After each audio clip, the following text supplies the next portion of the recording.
नाम बदलने से अगर काम बदल जाता है तो नरेंद्र मोदी का नाम विश्वकर्मा भगवान रख दीजिए, पूरे इंडिया में फैक्ट्री बन जाएगा। होता है क्या? ये क्या योगी बाबा का राज्य है क्या? यहाँ पे मुगल सराय का नाम दीनदयाल उपाध्याय मार्ग रख दें तो कुछ उन्नति होना चाहिए ना भाई।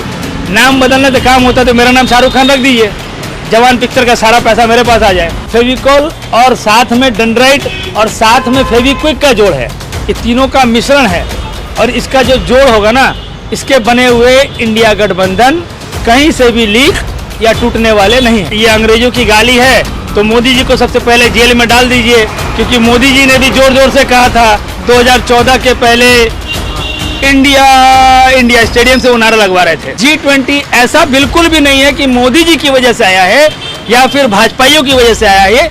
ये एक तैयार किया हुआ कांग्रेस के टेन्योर के टाइम पे एक फॉर्मूला था, एक गठबंधन था पूरे विश्व की ताकत के साथ, जिसका ये 19वां साल है और 19वें साल का हमें मेहमान नवाजी करने का मौका मिला है G20 का। अगर भाजपा के वो सोकोल ये दलाल, ये चमचे, ये गधे, ये बेवकूफ ये सोचते हैं कि मोदी जी की वजह से G20 मिला है तो लानत है, क्योंकि वो अनपढ़ है, उनको स्टडी की जरूरत। उनको सिर्फ इंडिया के मुंह में तमाचा नहीं है, उन चंद गधों के मुंह पर तमाचा भी है जो लोग भगवान को बेच रहे हैं, हमारे भगवा रंग को बेच रहे हैं। अगर ये लोग हिंदू राष्ट्र का डपली नहीं बजाएंगे तो इनका जो बचा कुचा सोकॉल्ड वोट है ना, वो भी इनके हाथ से खिसक जाएगा। देखिए, बात सिर्फ यूपी तक ही सीमित नहीं है। घोसी की घोषणा मैंने पिछले इंटरव्यू में कह दिया था कि वो पहले से ही घोषणा कर दी गई थी कि सपा के अंदर रहकर वो लड़ाई लड़ी जाएगी और कांग्रेस का पूर्ण बहुमत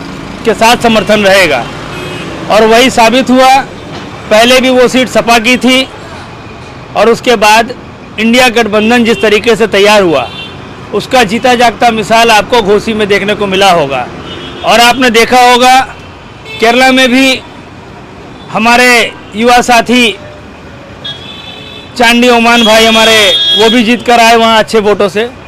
तो ये लड़ाई यहीं तक सीमित नहीं रहेगी। इंडिया गठबंधन ने इस 7 बाई इलेक्शन के विधानसभा में अच्छा रिजल्ट किया है और आने वाले टाइम में आशा करते हैं कि ये गठबंधन 2024 का जो लोकसभा इलेक्शन है, ये जो सो कॉल्ड नकली हिंदू हैं जो बहुत चिल्ला रहे थे, ये उनके ज़ुबान पर एक तरह से ताला है। और मैं धन्यवाद देना चाहूँगा बंगाल में भी, ठीक है त्रिपक्षीय लड़ाई हुई है, लेकिन इंडिया गठबंधन में जो लोग शामिल होना चाह रहे हैं, जगह जगह पर ज़्यादातर सीटें उन लोगों ने ही जीती हैं। तो क्या ये जो हिंदू राष्ट्र की बात कर रहे थे वो फेल नजर आ रहा है आपके साथ? देखिए, ये तो आरएसएस का एजेंडा सेट किया हुआ है। मोदी जी पपेट हैं, ये मोहन भागवत और आरएसएस के पपेट हैं, इनके ऊपर एजेंडा सेट किया हुआ है। अगर ये लोग हिंदू राष्ट्र का डपली नहीं बजाएंगे तो इनका जो बचा कुचा सो कॉल्ड वोट है ना, वो भी इनके हाथ से खिसक जाएगा, क्योंकि दलित इनको वोट देगा नहीं, माइनॉरिटीज इनके साथ जाएंगे नहीं, क्योंकि ये माइनॉरिटीज के खिलाफ हैं। और भाजपा कहीं कहीं अपनी साख को बचाने के लिए चंद मुस्लिम कैंडिडेट को उतार कर, एक आध दो, पूरे हिंदुस्तान में मैं कह रहा हूँ, एक आध दो को उतार के माइनॉरिटीज को बेवकूफ़ बना रही है। मैं कहता हूँ सिर्फ मुसलमानों को क्यों रिझा रहे हैं आप 1-2 सीट देकर? आप पंजाबियों को दीजिए, वहाँ पे दलित भाइयों को दीजिए, माइनॉरिटी से जैनी आते हैं उनको दीजिए, और भी तमाम लोग हैं जो माइनॉरिटी से बिलोंग करते हैं, उनको क्यों नहीं सीट बांटती है? तो क्या लगता है ये इंडिया गठबंधन का मजबूती जिस तरह से था, एनडीए हिली हुई है इससे? देखिए, इंटरव्यू ले रहे हैं आप, लेकिन फिर भी मैं कहना चाहूँगा, एक तरह से इसको सार्केस्टिक कह लीजिए या तंज कह लीजिए, ये फेविकॉल और साथ में डेंड्राइट और साथ में फेविक्विक का जोड़ है, ये तीनों का मिश्रण है और इसका जो जोड़ होगा ना, इसके बने हुए इंडिया गठबंधन कहीं से भी लीक या टूटने वाले नहीं हैं। एनडीए आपके हिसाब से हिली हुई है? एनडीए सिर्फ हिली नहीं है, मानसिक तौर पे बीमार भी हो गई है, क्योंकि जब से हमारे गठबंधन का नाम I.N.D.I.A लिखा हुआ है, तब से इनको ये टेंशन हो गया है कि इसका काट खोज कर कहाँ से लाएं। लेकिन ये बार बार ये इंडिया नहीं, ये भारत की बात कर रहे हैं, ये भूल जा रहे हैं हमारे संविधान का सबसे पहला लाइन है, we the people of India. और कहीं से भारत खंड की बात हम अलग नहीं कर रहे। मैं भारतवासी के नाते मैं कहीं से भी भारत को नकार नहीं रहा हूँ। इंडिया ये शब्द कहाँ से आया भारत में? ये इंडस सिविलाइजेशन जो था, भारत संस्कृति को झलका। जी जी बिल्कुल बिल्कुल, ये जो मैं इसीलिए मैं कह रहा हूँ, भारत में एक संस्कृति थी इंडस सिविलाइजेशन, ये बचपन से हम लोग हिस्ट्री में पढ़ते आ रहे हैं। तो ये उसके ज़रिए एक डिराइव्ड वर्ड है इंडिया, और इंडिया को भारत से जोड़ के रखा गया। हमारे देश के पैसों में भी इंडिया भी लिखा है, भारत भी लिखा है, बाकी और भाषाओं में भी चीज़ें लिखी हुई हैं। तो ये इनको क्यों जलन है इस नाम से, मुझे समझ में नहीं आता। अगर आपने काम किया है, एनडीए अपने काम पे वोट मांगे ना, हम इंडिया रखें अपना नाम, हम भारत रख लें। अभी आप भी इंडिया एनडीए से हट के भारत रख लीजिए। कई लोग तो समर्थन कर रहे हैं भारत के नाम पर। इंडियन क्रिकेटर वीरेंद्र सहवाग ने भी ट्वीट किया कि भारत नाम होना चाहिए। देखिए, नाम बदलने से अगर काम बदल जाता है तो नरेंद्र मोदी का नाम विश्वकर्मा भगवान रख दीजिए, पूरे इंडिया में फैक्ट्री बन जाएगा। होता है क्या? ये क्या योगी बाबा का राज्य है क्या? यहाँ पे मुगल सराय का नाम दीनदयाल उपाध्याय मार्ग रख दें तो कुछ उन्नति होना चाहिए ना भाई। नाम बदलने से काम होता तो मेरा नाम शाहरुख खान रख दीजिए, जवान पिक्चर का सारा पैसा मेरे पास आ जाए। जवाब तो इनको मिल रहा है। ये लोग सो कॉल्ड कुछ हिंदू के एजेंडा चलाने वाले लोग हैं, ये शाहरुख खान के खिलाफ बोलते हैं, और जितना उनके खिलाफ बोलते हैं वो उतना चमक रहे हैं।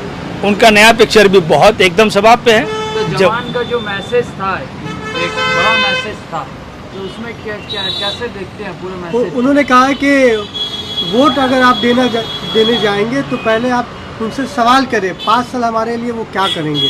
बिल्कुल, ये जनता का अधिकार होना चाहिए, जनता का हक की बात है कि वो अपने आने वाले नेता से सवाल करे, क्योंकि अल्टीमेटली 5 साल उनसे काम लेना है। लेकिन जनता यहीं पर चूक कर जाती है, 5 साल बेवकूफ़ बनती है सिलेंडर के नाम में, 15 लाख के नाम में, साग सब्जी के नाम में, महंगाई के नाम पर, गैस सिलेंडर के नाम पर, पेट्रोल के नाम पर, डीजल के नाम पर। लेकिन अल्टीमेटली जब फिर से इलेक्शन आता है, अभी जैसे मैं कह रहा था, मोदी जी को 9 साल तक रक्षाबंधन की याद नहीं आई थी। 10वें साल में उनको याद आया कि हमारी कुछ बहनें हैं देश में, तो 200 रुपये दाम सिलेंडर का कम कर दे। लेकिन जब लगातार 700 रुपये बढ़ाया गया तो उनको उन गरीब, कमज़ोर, मजलूम बहनों की याद बिल्कुल भी नहीं आई। तो बीजेपी नेता जिस तरह से कह रहे हैं कि ये इंडिया नाम नहीं, अंग्रेज़ों का गाली है। ठीक है, तो अगर ये अंग्रेज़ों की गाली है तो मोदी जी को सबसे पहले जेल में डाल दीजिए, क्योंकि मोदी जी ने भी ज़ोर ज़ोर से कहा था 2014 के पहले इंडिया स्टेडियम से वो नारा लगवा रहे थे। तो ये मोदी जी को आप जेल भिजवाइए। क्यों? मोदी जी ने कहा है शाइनिंग इंडिया, ये भाजपा का वाजपेयी जी के टाइम पे था ये शाइनिंग इंडिया, तो उनके लोगों को जेल भेजा जाए। अभी मोदी जी भी खुद कह रहे थे स्किल इंडिया, डेवलपिंग इंडिया, ये इंडिया वो इंडिया, पूरा फॉर्मूला निकाल रहे थे। तो युवा इंडिया, ये मोदी जी का कहा हुआ, तो उनको जेल भेजा जाए। 2015 में सुप्रीम कोर्ट में जाती है, हल्फनामा जमा करती है केंद्र सरकार, और भारत का नाम का वो विरोध करती है। उस वक्त वापस लिया गया था, फिर अब ये सरकार भारत का नाम क्यों इस्तेमाल करना चाह रही है? देखिए, भाजपा सरकार के पास कोई काम वाला एजेंडा नहीं है। इन्होंने काम नहीं किया है। पिछले 9 साल 10 सालों में देश के युवाओं को बेरोजगारी मिली, देश के उम्रदराज लोगों का पेंशन घटा, देश में सरकारी नौकरियों के ऊपर में चाबुक चली है, उनके पैसे कम कर दिए गए, देश में सिलेंडर का दाम बढ़ा दिया गया। तो अल्टीमेटली लोग काम कहीं नहीं किया है। इनको सिर्फ 3 चीज़ याद है। मैं इनको चैलेंज देता हूँ, ये 3 बात छोड़कर हिंदू मुसलमान का एजेंडा, मंदिर मस्जिद का एजेंडा और गांधी परिवार का एजेंडा, ये 3 शब्द मैं कहता हूँ किसी माई के लाल भाजपा की औकात नहीं है कि अपने मुंह में 3 शब्द हटा दे और काम के ऊपर वोट मांगकर 2024 में जीत के दिखा दे, कोई बढ़िया डिबेट कर ले, क्योंकि ये 3 ही तो उनके पास मुद्दा है। G20 भारत, इसके नाम पर वोट अभी देखिए, ये अनपढ़ लोगों को समझाए तो अच्छा है, आप भी ये चीज़ को समझ लीजिए और अपने चैनल पे बढ़िया से दिखाइए व्हाट इज G20। G20 विश्व के उन ताकतवर देशों को, एक समूह को मिलाकर एक यूनिट तैयार कर दिया गया है, और इसका नियम है हर अगले साल उन्हीं कंट्रीज में से कोई एक नुमाइंदगी करेगा। तो ये G20 का 19वां साल है जो हमारा टर्न आया है अभी। तो पहले साल में किसी और का रहा होगा, दूसरे में किसी और का, इस बार 19वां जो भारत को मौका मिला है, ये हमारे लिए गौरव की बात है। मैं इस पर किसी को डिनायल नहीं दे रहा हूँ, लेकिन G20 ऐसा बिल्कुल भी नहीं है कि मोदी जी की वजह से आया है या फिर भाजपाइयों की वजह से आया है। ये एक तैयार किया हुआ कांग्रेस के टेन्योर के टाइम पे एक फॉर्मूला था, एक गठबंधन था पूरे विश्व की ताकत के साथ, जिसका ये 19वां साल है और 19वें साल का हमें मेहमान नवाजी करने का मौका मिला है G20 का। अगर भाजपा के वो सोकोल ये दलाल, ये चमचे, ये गधे, ये बेवकूफ़ ये सोचते हैं कि मोदी जी की वजह से G20 मिला है, तो लानत है, क्योंकि वो अनपढ़ है। उनको स्टडी की ज़रूरत, उनको कहिए अच्छे से इस बारे में छानबीन करें और तब जाकर कहीं पर कोई बात अपनी बात को रखे, क्योंकि G20 किसी एक देश का धरोहर नहीं है। हमारे लिए फ़ख्र की बात है कि हमारी नुमाइंदगी कर रहे हैं, मेहमान नवाजी कर रहे हैं, लेकिन ये मौका 20वें साल में किसी दूसरे को कंट्री को मिलेगा। कभी चाइना ने किया है, कभी अमेरिका ने किया है, तो ये सबको तो हर साल मौका मिल रहा है ना। बीजेपी की तरफ से कहा जा रहा है कि G20 से देश तरक्की करेगा। चलिए ठीक है, अगर G20 से देश तरक्की करता है तो हम उस तरक्की के साथ हैं, ये खुशी की बात है। लेकिन इस देश में इंटरनेशनल इन्वेस्टमेंट कमज़ोर पड़ चुका है, नेशनल इन्वेस्टमेंट कमज़ोर पड़ चुका है, क्योंकि जो डर का माहौल इन भाजपाइयों ने तैयार करवाया है देश में।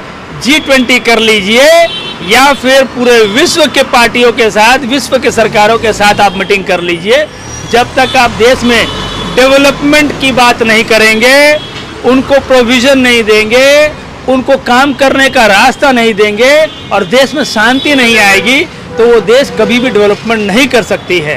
आज सवाल जो है संदीप जी, क्या इंडिया गठबंधन का ये जो जीत एनडीए के मुंह में तमाचा है? ये सिर्फ एनडीए के मुंह में तमाचा नहीं है, उन चंद गधों के मुंह पर तमाचा भी है जो लोग भगवान को बेच रहे हैं, हमारे भगवा रंग को बेच रहे हैं। और देश में जो लोग कहते हैं कि हरा रंग मुसलमानों का है, ये सो कॉल्ड जो गेरुआ हिंदुत्व क्यों चला रहे हैं, सैफरन पॉलिटिक्स चला रहे हैं, उनको मैं बताना चाहता हूँ, माँ दुर्गा जो चूड़ियाँ पहनती है वो हरा रंग का होता है, वो जो सालू पहनती हैं वो हरा रंग का होता है। और अभी हाल ही में एक नए मंदिर की ओपनिंग हुई है, आप मेट्रोपॉलिटन कभी जाइए, बाईपास ढाबा के पास में ही है, मेट्रोपॉलिटन जाइए, वहाँ माँ दुर्गा की पीतल की बहुत खूबसूरत आलीशान मूर्ति बनी है, कहिए तो मैं फ़ोटो भी भेज दूंगा आपको, उसको भी आप दिखाइए। माँ की जो परिधान है वो हरे रंग का है। तो वहाँ पे अगर इन गधों को तकलीफ हो रही है तो इनको कहे माँ दुर्गा के परिधान को चेंज करवाए। जब माँ दुर्गा के मूर्ति पे वो सजा है, इतनी खूबसूरत लग रही है माँ उस परिधान में, तो ये गधे सो कॉल्ड सैफरन पॉलिटिक्स करने वाले, इनको क्या तकलीफ है मुझे समझ में नहीं आता है। ये रंग को रंग से कैसे अलग कर सकते हैं?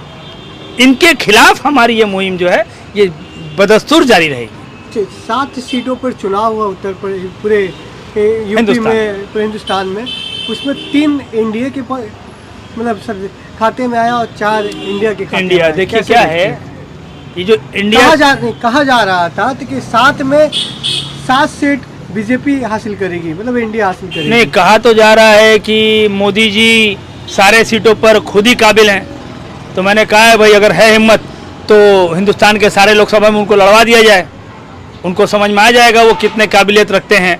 ये सब बकवास की बातें हैं। इलेक्शन के पहले सारी पार्टियां अपने अपने दावे रखते हैं और मुझे लगता है कहीं ना कहीं जोट में थोड़ी सी प्रॉब्लम थी, नहीं तो सत्ते पे सत्ता होता। ये एक भी सीट एनडीए के पास, भाजपा के पास जाने वाली नहीं थी। थोड़ा सा कुछ ट्रबल चल रहा है, मैं कहूँगा आपके चैनल के ज़रिए कि बाकी लोग इसमें सुधार थोड़ा सा ले आएँ तो सत्ते पे सत्ता होता। और आगे भी जो इलेक्शंस आने वाले हैं मिल के अंडरस्टैंडिंग करके लड़े।